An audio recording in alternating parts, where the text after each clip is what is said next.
last thing I wanted to ask you is just to react to the historic indictment of a former president of the United States, 37 specific charges, 7 counts on the indictment.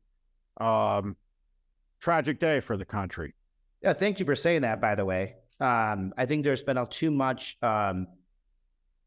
just a lot of people that are very excited about this. And look, I'm not a Trump supporter. I've never been a Trump supporter. I've always been one of the first people that was on the floor of the House of Representatives right after the elections, warning about the danger of what was coming. But there's just a tragic day. This is a day that I'm glad happened, but I'm glad it happened because we should believe in the rule of law. That's what should be cheered on. We shouldn't cheer the fact that a former president conducted himself in a manner that he brought this. We should be cheering that there's going to be due process for this American, and that he is going to have every opportunity to represent himself. And I'm here to support the rule of law and due process. But it is not a good day that this has occurred. And I hope it never happens again. I hope that our leaders look at this as a really good example and they understand that no one's above the rule of law, Democrats or Republicans.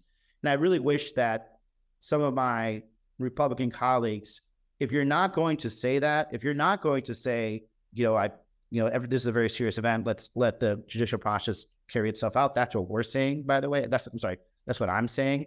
Then just don't say anything. Because by going and cheering it on and questioning everything, you're not helping Trump. You're hurting the rule of law, one of the core tenets that has kept this country together. And that's the most important thing that needs to come out of this. Whatever happens with this indictment and the process about to happen, the rule of law has to come out as the premier winner of this, because we will be stronger as a country in the long run. I would just say one thing. I was going to leave it there, but it's incredible to read the stories in the indictment, because they all come around back to one thing that you talked about in the beginning with the drill instructor when he slapped the notepad out of your hand. He said, "I told you to pick up a piece of paper." And the concept here is Trump wanted these documents. Yep. They did everything they could to ask nicely 40 times, give them back, and he wouldn't give them back. And as somebody who's walked into the Oval Office, was a White House staffer, what I find, as I'm the person who placed the phone call from John McCain to Barack Obama to concede the election, what I find most incredible psychologically is apparently there was no one, not one person in the Republican Party of any stature who could look Donald Trump in the eye, kind of just, maybe you have to do it alone, look left, look right. You say, you fucking lost. You lost the election. I don't know what to tell you. Right? More people voted for the other guy. It happens. It's one of the 2 possible outcomes if you volunteer. Yeah, I mean, hopefully I never have that outcome, but I'll be honest. I think a lot of politicians, it's not just Trump, they surround themselves with yes men and yes women, and they created this culture around them that is basically like a little bubble culture that allows them to, do whatever they want. And it's a mark of a horrible leader, by the way, that does that. A leader is not afraid of criticism. It's certainly not afraid of people giving them, direction. And, Trump was never a leader. Trump was never in his life had ever been a leader, because, he basically was a bully that got to power one way or the other, whether it was politics or whether it was business. And, there was never a check on that type of power until he hit, the one area where there is a check, and that's called the people of the United States. So, you are who you surround yourself with. That's all I have to say. And in my world, I have so many no men and women that I sometimes had to fight just for yes, but that's a good thing. I think that when we look at the Trump era, as you get older, you relate to time differently. 7 years is a long time for an 18-year-old.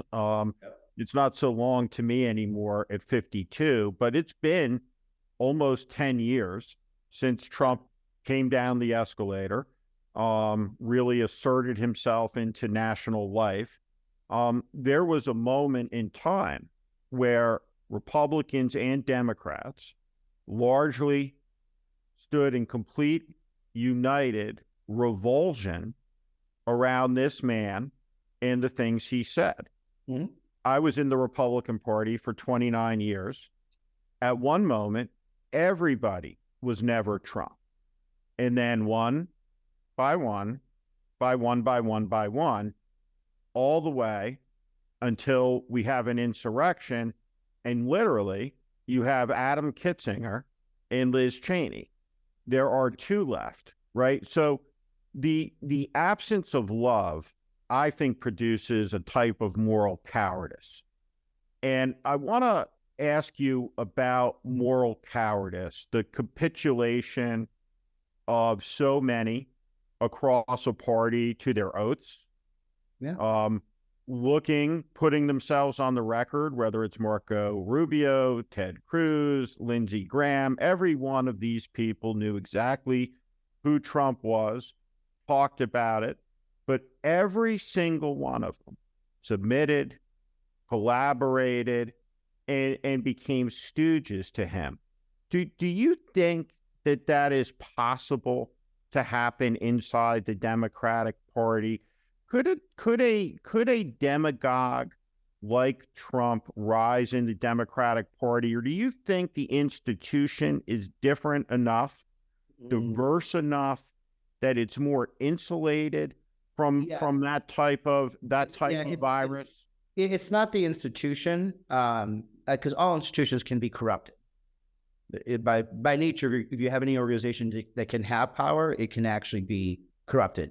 It's the people that make up the Democratic Party, because we are so different, right? One of the hardest things about being a Democrat is for us to put a coalition together to win, right? Every year we have to get young people out, our labor people out, African-American voters, Latino voters, our LGBTQ, you name it, right? And the diversity of that community, right? They don't listen to the same TV stations. They don't listen to the same news. They don't, even speak the same language. When I say speak the same language, they speak English, but they're speaking very different languages, and they have very, very different experiences in life. And so demagogues, when they take over, they are largely taking over uniform societies that have, I think, very much centralized messaging cores, right? So if you see it, it's not just the United States, by the way, but of the history of demagogues taking power, they have a couple of things in common. Very much uniform societies, massive communications networks that they control, and economic times that actually gives rise to anxiety. I think in the case of Trump, there was a combination of economic times and also demographic anxiety that was able to kind of feed through that. Thank you for watching. Make sure you subscribe to our channel so you never miss a video. Also, for more content just like this, please consider joining our Warning Premium community. You can find out more in the description below.